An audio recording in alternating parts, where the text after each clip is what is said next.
We never let the option of quitting just because it got hard become even a thought in our minds. But don't be afraid or too proud to be like, I don't know anything about this. When we realized we spent those first 2 years developing the wrong product.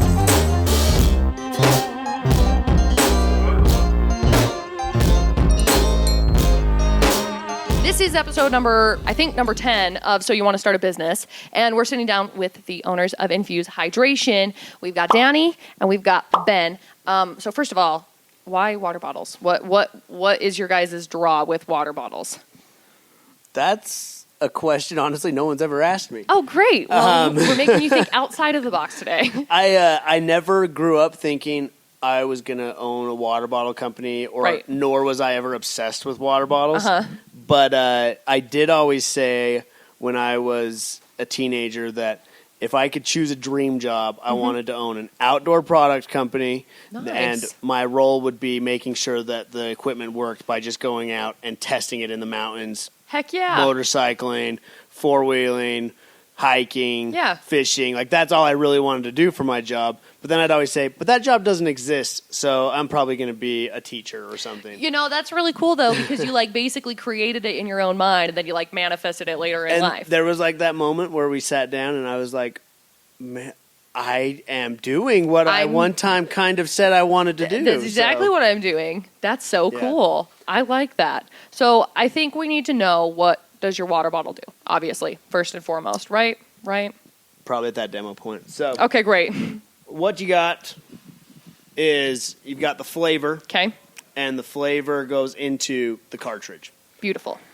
And Beautiful little cartridge. You fill that up, cartridge plugs in, and now you have a dial on the back that you can literally just turn from water or flavor or whatever intensity you want the flavor to be. Mm-hmm. So you never contaminate the bottle itself. You can switch back and forth, and you're not stuck with just flavor or just water. The cleanup is completely eliminated from the bottle. Nice. We see a 242% increase in water intake just by having some flavor. And then with the other supplements, you're able to get, caffeine, electrolytes, B vitamins. We're solving dehydration due to two things: water intake, so you're getting more of it, and then lack of absorption. You're absorbing it with our formula. Yeah. And then we have a second product, which is the same technology, but it's just a backpack version. And that was actually our first system we started with. And down the road, we've evolved to where it's a bottle and the hydration pack system. That's cool. That's really a neat concept. So I want to know, where did the idea come from initially to be like, okay, this could happen? Yeah. So where we're sitting, this picture behind us, beautiful little mural thing, so close to done, killing it, is actually the location where the first origin thought came from. So me and Rick, who's one of our other partners, he's my uncle. We used to go hiking every year up to this lake called Red Castle. Okay, and it's 12-mile hike. Pretty high elevation, and dehydration is a big problem because you're filtering water. But you're also at such a high elevation that you're losing a ton of electrolytes, you're burning a ton of calories, and so you're getting worn down. And day 2 or 3 on this trip, we decided we just couldn't drink enough water. It tasted too bad, and we were getting pretty dehydrated. So we dumped in a packet of Tang into our Camelback, right? Yeah. And it was great for the first 20 ounces, and then you really got tired of 100 ounces of Tang. And so we dump it out, but the taste of that Tang existed in that pack for the rest of its life. I believe that. And so on this 12-mile hike out, we had plenty of time to talk about a better way to have done it. So my first design was magically going to defy physics, and was just going to add flavor by basically osmosis. Nice. Into the line, and then you were never having to contaminate the pack itself. And about that time, I called Ben, and me and Ben have been best friends since we were 12 years old. That's cool. And I said, hey, I got this great idea. Why don't you give me some money and let's make it? So it was a little different, but the idea, that was kind of how it went. I was in the MBA program, at the time as well, and we had been in some business competitions, and so one of the classes was up there at the Entrepreneurship Center with Mike Glauser, and we had to formulate a business idea, and then he had basically a program or a formula to evaluate if it was going to be a good business.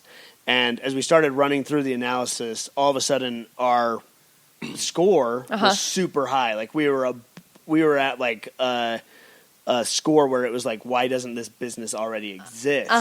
It doesn't seem like it would be that hard, but like, where the heck is it? Like everyone thinks about it. Everyone has literally thought, whether it's water bottle or a backpack system or whatever it is, everyone has wanted flavor without having to do their dishes, right? Like, or someone wants something like a little bit of taste, but not all those have taste. And so it's not a unique idea.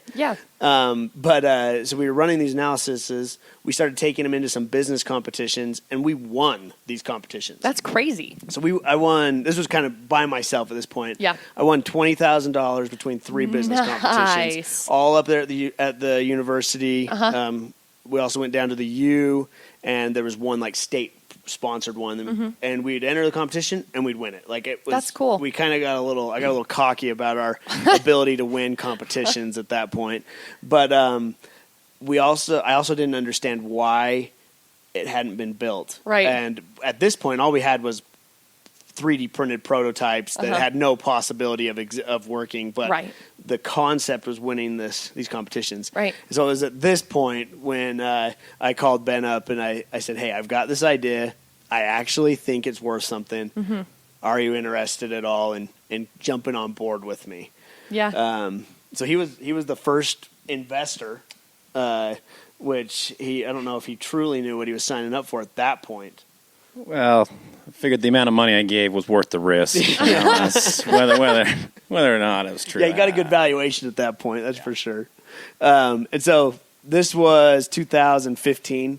We found an engineer. We raised a little, like $10,000-$15,000 between Ben and some other family friends, and we got this engineer, and within a week, the engineer told me that it was impossible to do what we wanted to do. And I just looked at him and said, how can it be impossible? We just have to mix stuff. Like, that can't be that hard. You just put it together. It's like, call it good. I can dump it in the cup. Why can't you just make it do it in the line? Ta-da. But there is a problem, and this is why, over the next few years, we found out why it hadn't existed from, we spoke to the U.S. Army, the Forest Service. They both were doing a joint effort project back in 2004 through 2007 to try to create this exact technology, and they could not do it. Local company here that does some hydration stuff, they had tried to make it. Camelback had tried to make it. Pepsi had tried to make it. Dang. And it came down to one simple thing. You have to have a liquid in the system to work. So the flavoring has to be liquid. If it's a powder or a solid, it can't meter in. And then when you combine one liquid container with another liquid container, they will create a siphon until they reach an equilibrium. So they are going to balance out at the same level. It's a physics principle that you just cannot overcome. And so to activate the flavor to come in, you need to have an opening. And there was no technology on the market at that time that could prevent those two from mixing at the wrong time and mixing at the right time when it's supposed to. And so what we came up with, and this is what our patent is built around, is we refer to it as a rolling sill venturi. And basically it's like a trap door. When you apply suction, our internal sills, which they stretch and let the flavor in. And when you release suction, they snap shut. And so that little piece is what allows all of the technology to work. And that's what we had to solve. It took me and the engineer 2.5 years. That's crazy. To get a functioning piece. We went to multiple trade shows that he was telling me we were ready for without even a partially functioning product. I could tell so many stories of like botched sales pitches. One quick one, we went to the OR show for the second time without a product. And I had this company that had heard about us, and they're like, this seems pretty cool. We'll put one in our booth for you because we like you. And I'm like, yeah, this sounds awesome. So I loaded it up with flavor. This one was functioning like 30% of the time, still 3D printed. Great. Put it in there, fully white trade show booth. Oh, no. And they come sprinting over to my booth about 5 minutes later. Be like, hey, it's leaking. Something's wrong. Oh, and so I run over there, and I catch all of the food dye, flavoring, right? It was Mio, which if you run that on your hands, it will stain forever. It never goes away. Our product has much lower food dyes in it. So that's good. You can just tell what it is, but it doesn't stain anything, right? And so I'm catching it, and it literally covers my hands. It looked like I had robbed a bank, and the ink bomb had blown up. Oh, no. And it covered their whole corner of their booth. They're still good friends of mine. They were way cool about it, but I'm just like, I am so sorry. And so that was one. Another time, it was funny. Our investors for probably the first at least 2 years, but maybe all the way up to that 2.5, 3 year point. I would go to a trade show. We'd get a system to work for the demos, and then I'd be like, okay, this is the one I'm going to take to show the investor that it's working. And it would break 100% of the time. I never went to a demo of someone that was important and didn't have the system fail until probably that third year. Yeah. And so it was super embarrassing. 2, it was so discouraging. Yeah, of course. And I'm just like, oh my gosh, like it was working, but it's not. Like one of them, we were going down to partner with Cotopaxi, and it had been flawless system. Like I'd made sure it was going to function really well. Pull it out of my bag, and they were all 3D printed, so they were never that strong, right? It snaps right where the tubes hook on as I'm walking into the door to meet with these guys, and I'm just like, it worked yesterday. It was fine just a couple of minutes ago. Yeah, it was fine. That was definitely that definitely tested your mental stamina. Oh, for sure. And you could have thrown in the towel at any point at that point in time because you're like, whatever, it's not going to do it. But still, you guys pushed through on it. And that's where that was kind of that was part of our another huge part of this story was we had ideas in the past, and I'd always chickened out. Yeah. Right. Like I had called to lease a building to put a yogurt shop in Logan in 2009. I called the same location that Twizzleberry had signed the lease on 2 days before that. Right, so I'm like, oh, this is a good idea, and I found out they were doing it. I'm like, oh, someone else is here. I'm not going to do it. And I had 3 or 4 other little inventions that I thought could work, and then I didn't do them. And so when I decided that we were going to do this, I really made the choice that I was going to do whatever it was going to take to make it work until I knew that it wasn't a good idea. Right. And so every time we would do an evaluation, and we were tried to be very objective about it. Like, is this really worth it? We could always see the value it was adding. We could always see the potential. But we never let the option of quitting just because it got hard become even a thought in our minds. That's cool. And one of I think probably the point where the business shifted from idea, cool concept, if we hit the home run, it could work, to an actual business opportunity that could grow, was when we realized we spent those first 2 years developing the wrong product. Oh, nice. And so great. I think that was a meeting between me and you. Yeah. I still remember we were down in Danny's basement.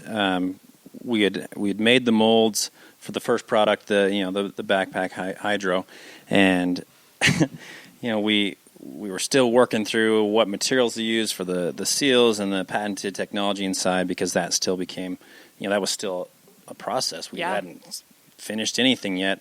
And we started to look around, and it's like, okay, even if we nail this and we make the perfect product, I mean, how many people are going to buy? I mean, how many people use hydro packs on the daily? Right. And if they do, they're at such a point now that they're so cheap that, are they going to add on another $40 a piece?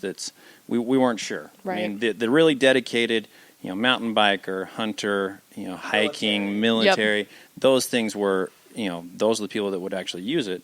And so we kind of realized that outside of the military, the backpack was really kind of a small player. And I remember we're sitting downstairs, and we kind of realized that the water bottle was the way to go. It was, everybody in the world has 10 water bottles. Right.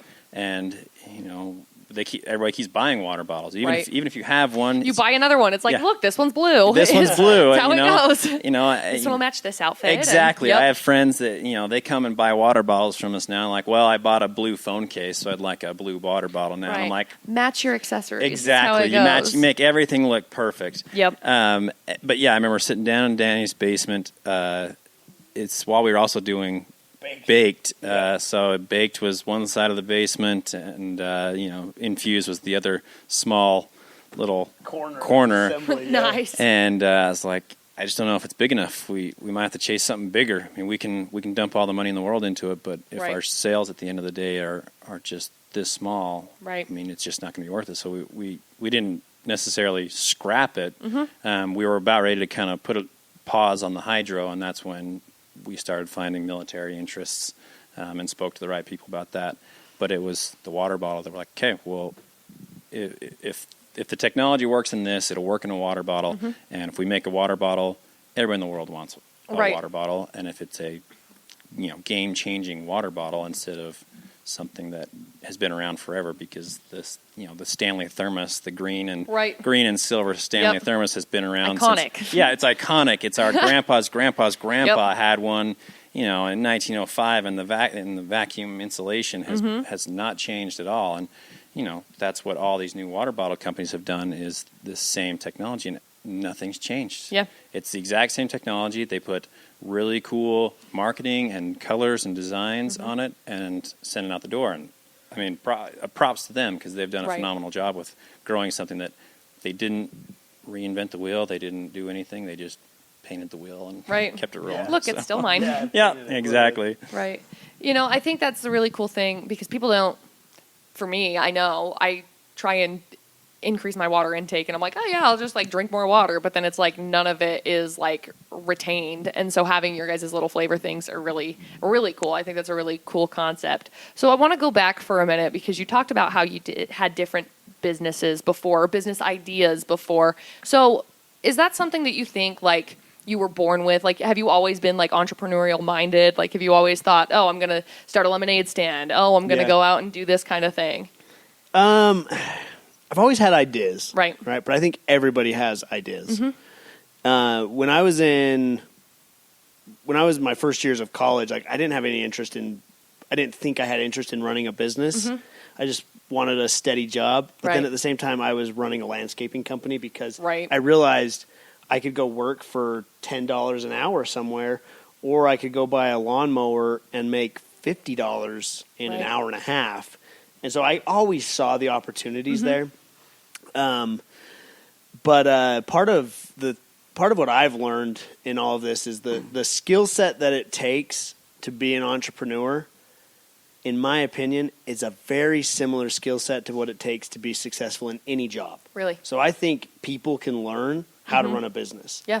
The part that's hard that I haven't been able to, it's kind of that X factor of entrepreneurship, is being able to roll with the punches and talk yourself out of the dark pit when you're like, oh gosh, we're bankrupt. This is not ever how do work. we not be bankrupt tomorrow? Yeah. Yeah. So, personally, I've always enjoyed business and these things, and even in college, I studied business, but I also was planning on going to dental school. Nice. And even my dad, who's a doctor, said, I don't know why you're going to dental school or medical school. He's like, you're great at business. There's more money to be made in business than there is, in the medical field. But for myself, going through college, I would work during the summers, and then mainly to make money, I would, buy motorcycles, snowmobiles, anything I could really get my hands on, and make them look good and make them run good, and then sell them. And so that was kind of my side hustle, or whatever you want. Yeah. But that was my own personal way to, make money. And I got to do something that I really enjoyed, and have cool toys and fun things to enjoy. But it does come down to kind of what Dan's saying, that X factor is, I had friends that I said, well, we can go half on a motorcycle if you want, and then I'll fix it and we'll sell it. But it was too much of a risk for them. Mm-hmm. Even if it wasn't, I didn't say we have to go half. You can, if you only want to put in a little bit. But, they only focused on if something went bad, if the motor blew up on this thing, or if, for some reason we couldn't sell it or something went bad. And those are very real things that you have to keep in mind, specifically to the motorcycle, but to all businesses. Yeah, it can fail. We could have a recession, all these things, but at the same time, you have to look beyond that and have faith in yourself. And maybe in my case or our case, it's, arrogance. Right. It's arrogance, or it's, just being naive. But, and in those, in those college years, the motorcycles, the snowmobiles, those things, it was, I knew that I had the ability to fix it. Yeah. And if I didn't, I would learn how to do those things. And that, I had to take that risk. And even friends that I was like, look, I've never lost money on this. It's, but, it's your call. And they didn't feel comfortable doing it. Yeah. So maybe that's kind of. True. I think that's something that a lot of people do. A lot of people talk themselves out of it because of the risks, because of the potential, oh, well, what if? And, sometimes you have to have that. But at other times it's like, you can just push right through it. And you can have the confidence in knowing I think there's a lot to be said about having confidence in something that you think can be successful. I totally agree with that. But one thing I do remember just so vividly from business school and those things is recognizing when it is time to either walk away or to to we're pivot not or afraid change. to quit, right? Like we're not afraid to quit when it's a smart decision. Right. And that's exactly why we totally changed directions away from the hydro, right? Like we saw that the potential there. Yep. There was potential, but it wasn't big enough to chase by itself. Right. If we had a company that had this cool product in addition to something else that was kind of the gold mine or whatever you want to look at it as, or at least something that's steady. That's when we had literally quit.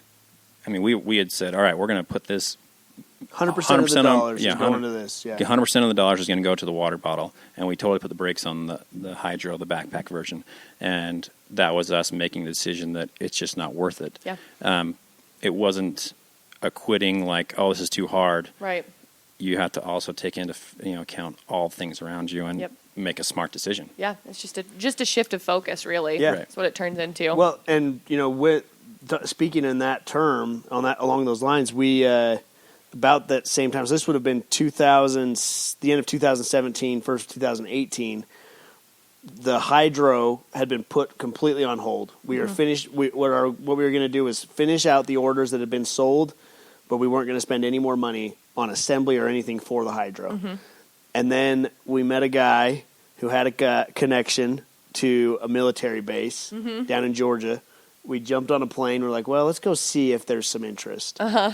And within 20 minutes, they approved us for a trial, a field test. Uh-huh. And little did we know how critical that was. Like that's something that a lot of companies try for months, years to get. Yeah.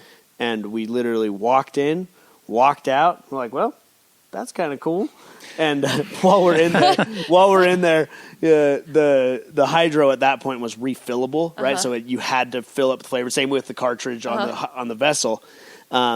But we go in, and this guy's name was Chief Williams, and he didn't talk to us. He just sat there and read the box, and he goes, "These come pre-filled, right?" Me and Ben like, "Sure." Yeah, no of course problem. They do. Yeah, of course. We can totally take care of that. And then he goes, "I think I want to test these for my boys." And that was the whole conversation. It was as we're walking out, we're like, oh my gosh, how do we make a blow mold? How do we even make a cartridge? How do we fill the cartridge? Yeah, I mean, we totally in the meeting said, yes, we can totally do that 100% confidently. And we walked out. And we kind of thought about it, but it was when we got back and we're like, holy cow, like, let's say we sell to just this base. That's 30,000 soldiers. That means there's 30,000 cartridges a day, every single day for the force, for however long their contract is. And it hit us how big of a task. We just threw on our backs and we're like, yeah, no problem. This will be this piece of cake. We can compete with Red Bull. Of course. Yeah. No, I'm not worried. And then it hit us at the hotel when we got the computers out. But that also that opportunity, undeniable. Yeah. And so it changed our, and now it became a dual focus. We knew the vessel had to be finished because that was our fastest way to revenue. But we also knew that we couldn't delay the hydro because we had this military, emphasis. And so that drove that's driving our strategy now. But that really drove the next 6 months of development to finish out both products. And so so this was, March of 2018. October of 2018, I spent the entire month in China because we had redesigned we had completely overhauled the hydro to like military specs. They had some feedback they needed us to change. We also our engineer finished the vessel design. And so me and the engineer and one of our other team members, assembly guys, he came with me to China. They spent 2 weeks there. I met them the last week. Jeez. And then I was supposed to fly home with them, and I ended up staying there an additional 3 weeks by myself. What? Yeah. Oh, yeah. If you want to hear some stories, there's plenty of them on that. But I flew home from China with a 95% finished product on both sides. So we had the vessel and the hydro. That's cool. And then we were able to officially launch in March of 2019. So Nice. March 4th was like day one. Website went live. We made some sales. And after that first month, we had sold like $10,000 worth of product. I'm like, well, at least someone bought it. But I think we need to make a little bit more than that for how many people and operations that we have. But the other part that we haven't even mentioned was that during that same 6 month span of like the rapid development, we realized that we were going to have a really hard time producing this profitably because no one wanted to play the game with us. No one wanted to say, look, we believe in you guys enough to give you good terms with low volume. Right. And so, and I can't blame them. I mean, of course not. Now, of course not. we'd probably say the same thing. Right. If someone came to us. Now we understand the real process of injection molding. And so, in that same time period, Danny was talking about, we dove headfirst into two different, completely different industries, and that was flavoring, developing our own flavoring, and plastics, injection molding. Because if you want to run small runs of parts, if you're talking numbers of 1,000 parts or less, it's going to be about $1 a piece, no matter where you go.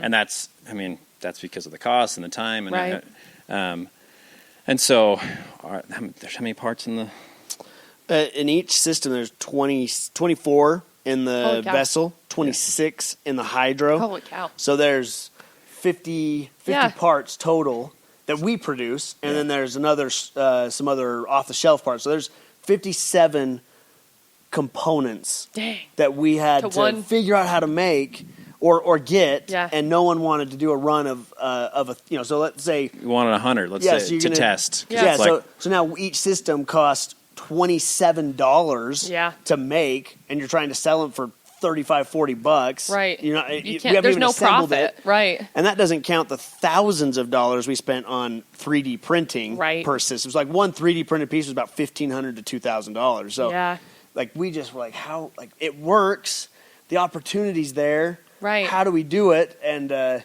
remember we decided that we'd look into doing our own injection molding. And another naive moment to Ben's credit, I was like, I think you could figure out how to do this. and so I said, nope. So from that very moment, like he hopped on eBay, I mean, so he gets on eBay and he goes, there's an injection molding machine in Logan. And I'm like, it's got to be... Of all places. It's got to be $30,000, $50,000. Like, I had that, and I'm like, this has got to be Logan, Massachusetts. Logan, I don't know where another Texas. Not Utah. I'm like, not Logan, Utah. And he's like, no, it says right here. And we were able to find out who the seller was. Instead of going through eBay, we just contacted him. And from where we were standing, it was a mile away. Yeah. What? So we were like, well, let's go look at it. And I didn't know a thing about it. I just said, does it work? Luckily we lucked into dealing with really honest partners. people. And they literally couldn't have done it without them. Yeah, and other just funny circumstances. The guy we bought it from, it turns out that we're friends with his son-in-law, and his son-in-law works on the machines and knows how to do everything. And Ethan Wybrow saved the company. Anthony Lott, they trained me up on everything. I mean, those guys are the real MVPs on that, because I knew absolutely nothing, zero about injection molding. I knew that molds existed, and that's how plastic parts were made. Make them and and so we were able to he came and hooked the machine up. We bought the machine, and then day one we started making parts, and it was just chaos because you've got a complete novice out there trying to run a whole company on, and I'm calling Ethan and Anthony about every 2 minutes to say, why is it doing this? What does this mean? How do I fix this? And they literally, those two guys saved Infuze. Absolutely. At least in the injection side, freeform polymers, silicone plastics, Steve Extreme Machine, Carl Hellberg. These guys, we literally got to the point where they just expected a call from us. Like, what do you need now? Yeah. What? But they'd always come help. They'd laugh at us, but they'd help. Yeah. And they'd laugh right in my face. We'd break apart. because we didn't know what we were doing. So the mold, right? You got this. Just to kind of put it into perspective, you've got a machine that's 20 feet long, 5-6 feet tall, 3-4 feet wide, and then you have a mold, right? Which is, you think of a mold, it's just a block of metal. It's just a block of metal that is 18 inches square, right? So you've got this 800-pound piece of metal that's opening and closing, and then you're pressing plastic in at 30,000 psi. Yeah. So it's like, this is... Every plastic piece you have, you do not have the appreciation for what went into it, right? Like, oh, cool, little plastic piece. Great. We learned real quick. We're like, oh, that's why it cost $1. But that being said, without us diving in and learning that, which it was expensive at first, like we had a little bit higher upfront cost, but we knew that we would pay for our cost of production in one or two runs of parts. We paid off the machine in the first month, I think. That's awesome. And the biggest reason we did it is we knew there were still changes that had to be made to the parts. We just didn't know what changes they were because we hadn't assembled them and put it together and seen we have a leak here or something like that. And so without doing that, we never could have survived because we would have had one part that would have changed out of the 50. And that would have ruined 2 or 3 of those other parts that interfaced with it. So now one part change would have equated to 20, 30, or 40,000 pieces that would have just got thrown away. Yeah. And so each time we made a change. And we've made probably... Every part has been changed several times. Yeah. And, that's 100% why we did it. And to talk to, your crowd where they're trying to understand and start a business. Right. For me, me personally, learning an entire industry enough that I could support the whole company, from the plastic sides and the production, it came down to me just completely losing any sort of pride and realizing that I knew nothing and I would, grovel and plead and just be like, teach me. But I also made sure that no time spent on me was wasted. Yeah. So that if I went to a shop or if they came into my shop especially to show me how to run a machine, I took good notes, I took videos, I made sure, and I sat down with the manual and made sure that I wasn't just being this, student who just said, come help me. And right. I'm not, and kind of do and it for me. Not actually learning. Yeah. You get a lot of people who just, can you do it for me? Right. Your mom wants to get on Google, right. Google and just do it for me. You're like, just get on your phone. And, right. It's and really easy. Yeah, I didn't want to be that person. So I made sure that I was a good student and I took, the time to learn it. And then, it still just came down to me getting rid of any pride I had. And that is something that's difficult for everyone in any instance in life. To just go to somebody and be like, you're the master. Teach me, please. I'm the idiot.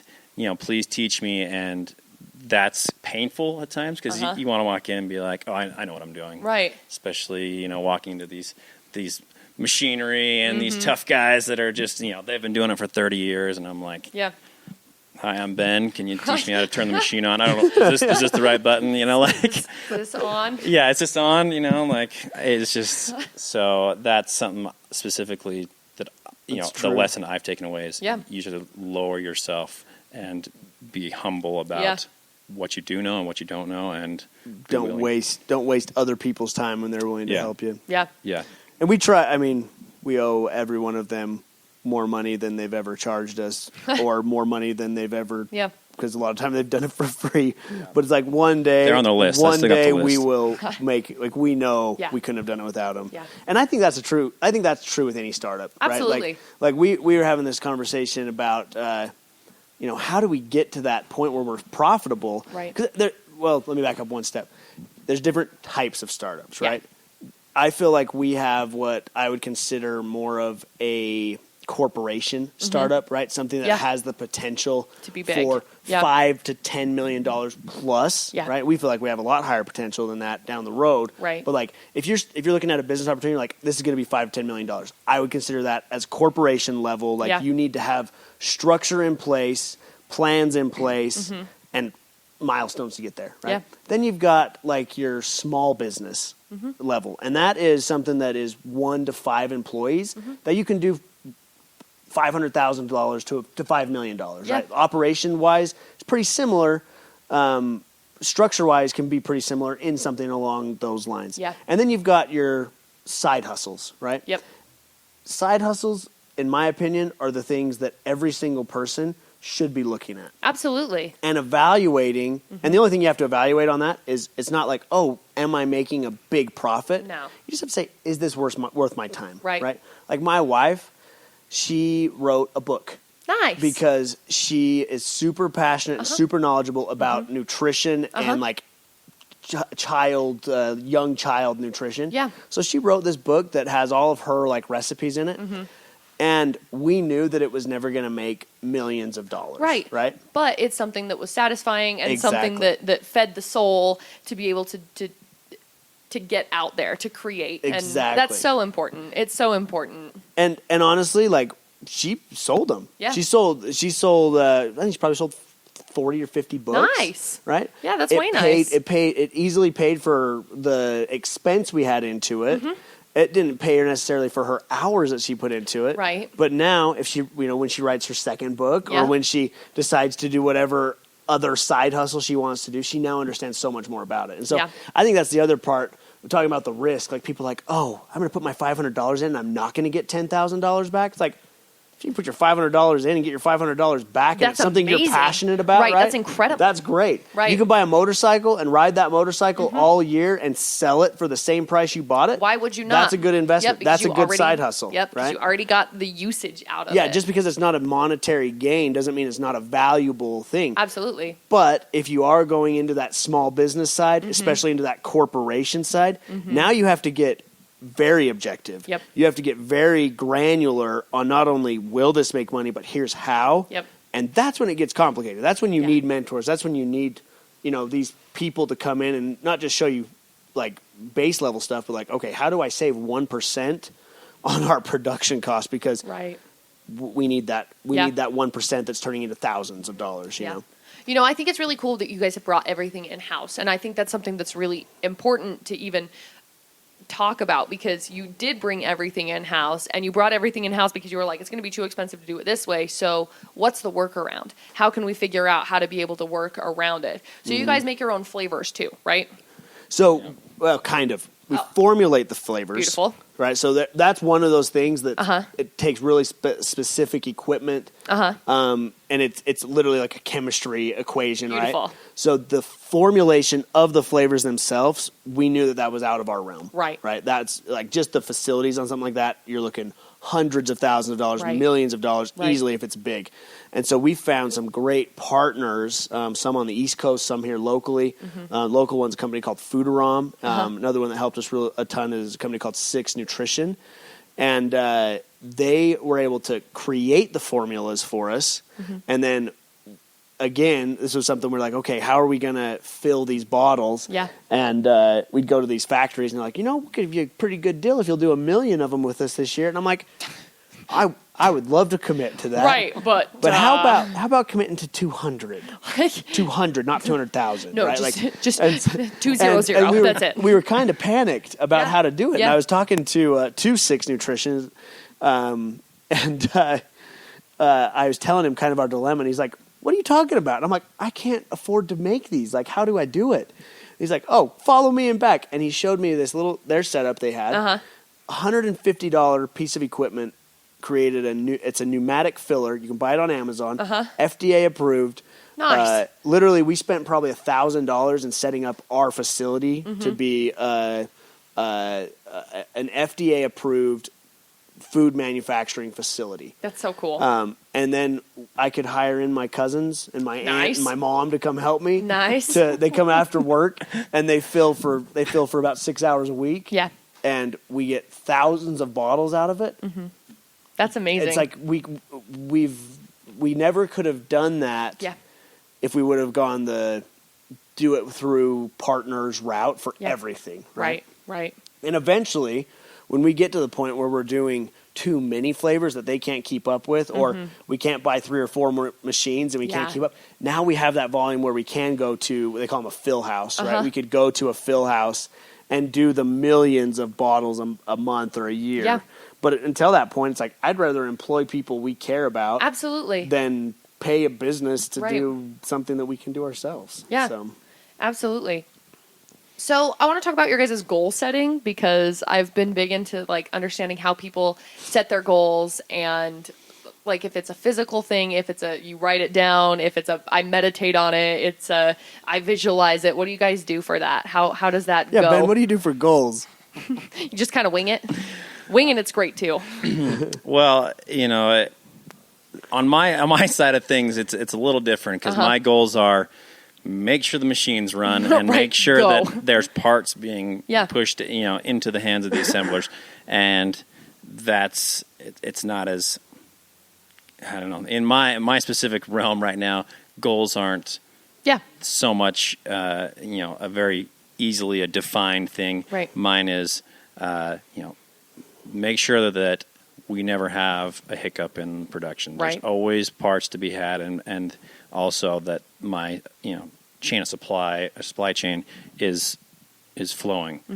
I never have to hopefully never have to wait on a product, and it still happens occasionally, but especially during this the COVID now, right now. on. I mean, it's we're ordering things and then it takes longer and those things, but my goals are I don't necessarily write them down. Yeah. So, some people are the goal setting, like I need to set this, I need to achieve this. Yeah. And personally, I've never been that person. I don't gain as much satisfaction out of setting the goal and achieving it like some people are. I mean, that if that works for you, that's what you need to do.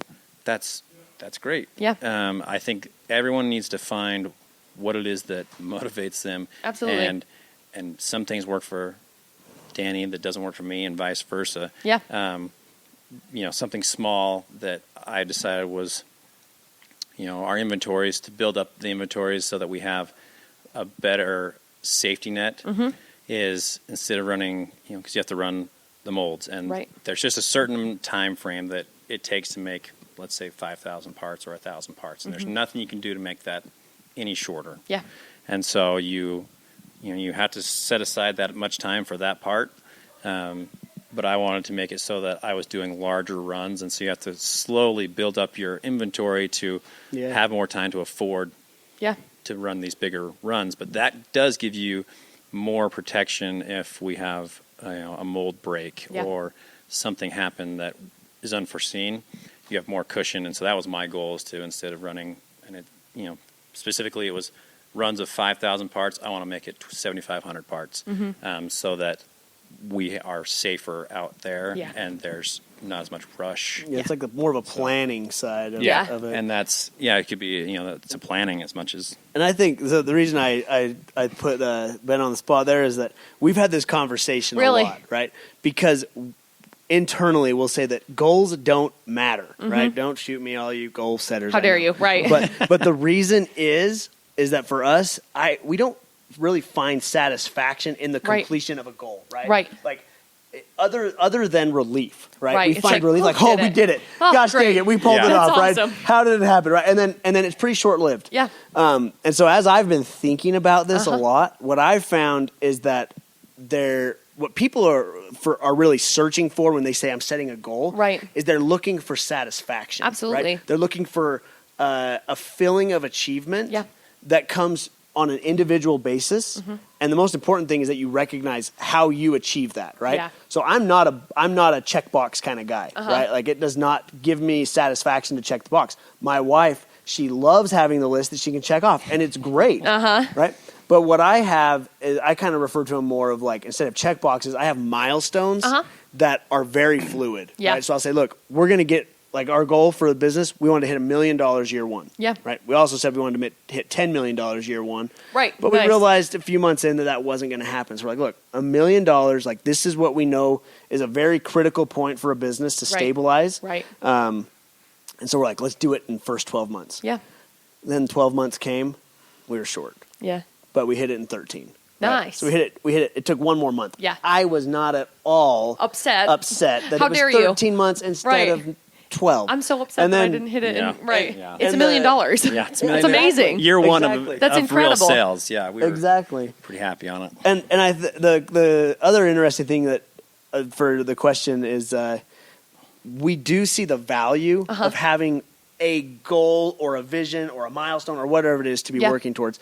And that kind of falls in line of the whole brand of Infuze. Right. Like we use a term called infuse your life, meaning just take your life to the next level. Right. Take your water. We're taking people's water from boring water to just next level water, right? That's giving them some benefits, giving them some taste, and hopefully helping people enjoy their water better. Right. So we've been developing an app for the past 6 months that launches, probably launches when they're hearing this show, right? So it's going to launch the 1st of June. Nice. And what it is it's an app that does two things. One, helps you track your water intake and set some goals, right? Whatever goal you want to set. You want to say, I want to infuse my fitness and be more healthy. Okay, set a goal, right? Yeah. You track it. We're just going to help you, give you the checkbox to say, I did it or I didn't do it today. You want to be a better mom or a better dad or a better sister or brother or whatever, set that goal. Yeah. You want to learn a new language, set that goal. Like, you set whatever you want to put in there. And that's part of infusing your life in your way. Yeah. We say infuse your fitness, lifestyle, and adventure, right? Yeah. But then the other thing that we've really realized for ourselves is that it's not that checkbox that matters, but it is the overall result and the excitement of getting the reward, growth. Right? The growth, whatever it is.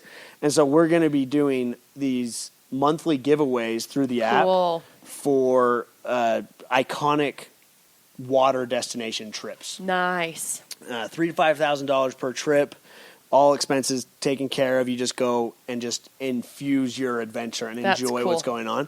So every time someone completes their goal for the day, they get entered in to win a trip. We do it every month. That's cool. So it's like we saw that as a way to really build our community base. Absolutely. And so it's just starting. It's going to evolve. It's going to change a little bit. But that's really been the whole, kind of bring things full circle. Yeah. The goal was to have this lifestyle and this business that was something people enjoyed. Right. And created a benefit in their life. Yeah. Right? This app kind of ties our products into that same culture. And even for us, on a business side, I don't think we would do this if we weren't enjoying ourselves, right? Like, there's some days where I'm just like, what was I thinking? This is hard. when the paychecks aren't coming in. You know, it's like, okay, we've gone 2, 3 months, 4 months where it's 4. it's like that's the times where it's not fun. Right. But it's still something that you love. Yeah, it's still the vision, right? Like, and you can look at that as the goal as, you know, we've set a goal to make a successful business, and that's obviously our ultimate goal, and that's what's the little light at the end of the tunnel that, you know, we're going to sacrifice now. We're going to do what we have to make it work, and so that's obviously the overall goal. But I think the satisfaction, like at least for me, comes where it's like I get to go work with my best friends. Yeah. Right. We have another friend of ours from high school that's our head of sales. He just joined us. We got some of our friends that like started with us that did all of our design work. We got, you know, another friend who does our CFO and marketing. We've got this great team of people every day that you know, that do customer service. That's my sister-in-law. We've got another, you know, friend of we call him a friend now, but Kincaid Wildman does all of our marketing, and he's this 23-year-old kid who just crushes marketing, and he's done such a good job. It's like the satisfaction for me is seeing that team come together. You know, it's not really a cheesy thing. We're not that hoorah kind of company. Like we've never done a team chant. We probably never will. Right. But we joke around. We tease each other, but when it comes down to it, we get the job done, and we're seeing some great success in growing a product that we've loved to see come to life. When we were in the beginning stages, and I was so a lot of the first investment had to come on a personal guaranteed loan. Right. So I had to say, like, look, I will give you my house and if this fails, right? Like we had to put up I had to guarantee up to $400,000 at first to get things going. And I remember talking to my wife, and I said, look, here's our option. This is what the risk is. But worst case scenario, and I'm okay with this, we're going to have 10,000 of these in our garage that we can give away to all of our friends for the rest of our lives. Like, if you're okay with that, if you're okay with worst case scenario, that's when you know, like, I could start a business and be okay with it. Yeah. You know, I kind of want to talk about like the way that you guys have set up with working together, because like, so little backstory, I came in to even pitch Danny the idea of being on this podcast, and I was like, hey, what's going on? He's like, hey, we got a barbecue going on in the back. You want to come back here? We got some food going on back here because we hit sales stuff. And it was just something that I think is really cool. You know, I think it's cool the way that you guys are, I don't know, the way that you treat your people too. We try to treat them good. There you go. Treat them how you want to be treated, right? Yeah. And maybe this is so. And I think that's how a lot of the times we've kind of succeeded is by being just good people, or trying to be, and keeping our word. You know, with the other shops around here, you know, saying I'm gonna pay you or making these things happen. Right. And maybe we're a little, I mean, maybe it's naive to just be in and go back, look, I can't pay you, or I can't, you know, and being very upfront, because sometimes it's not, you know, in business, I mean, you don't want to show all your cards, and you want to kind of play this game, but there's times, you know, where I'm just like, look, we can't pay you if you can't help us. I completely understand, or, you know, just, can you help us in any way? And just by doing that and being very open, you know, and helping other shops. I mean, we've sent lots of business to these other shops because I'm like, look, you've helped us out a ton. And if anybody comes to me and says, you know, do you know anybody who can do this? I'm like, yes, I know 3 shops. Like, here's their address, here's their phone number, here's who you talk to, and I make sure that I kind of pay it forward, because that's what we're trying to do here. That's what the company is, and we, you know, you work hard, but you just try to be good. Yeah. Is that the word? It's good. Is that what people use in this word? Decent? Decent-ish, I think. You know, it should be pretty common knowledge, but I think that a lot of people struggle with that. I think a lot of people struggle with it because they don't see the benefit to other people. They don't see how they could be helping other people. They get lost in their own thing, you know? And I think it goes right back to explanation of learning how to use your plastic machine back there and, having people come and be willing to help you. I think that it goes right back to that. So if you could give one piece of advice to a business that wants to start up, just one and only piece of advice, what would it be? Be sure you want to do it.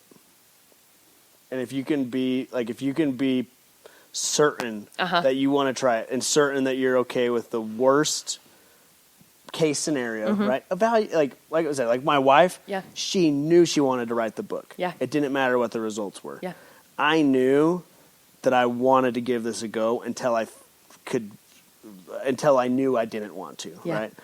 I think that's the only way, in my opinion, that you'll get through the hard times and that you'll get it done. Now, that being said, you can also pivot as you go. Like, if you stuck with your first plan, if any business stuck with their first plan, it would have failed. Right. So, like, don't be worried about change. Don't be worried about even losing money at first, right? But, like, you just have to be sure that it's something you want to do, and then don't be afraid to do it. Yeah. I'd say. That's one of my favorite examples. I was in art school in high school, and I was doing a art piece, and I remember my teacher, because I was like, I can't get this to go the way that I want it to, and she said, just start over. And I was like, no, I can't just start over. Do you know how long I've been working on this? And she said, no, just start over. You wipe it clean and you start over. You know what your idea is. You know what your image is. You know where you want to go with it, but it's not working with this piece right now. So start over. So. What did you say? My one piece of advice to starting a business. Jeez, there's a lot. There's a lot that I've learned. I'm not saying I'm wise on the matter, but there's definitely a lot I've learned. I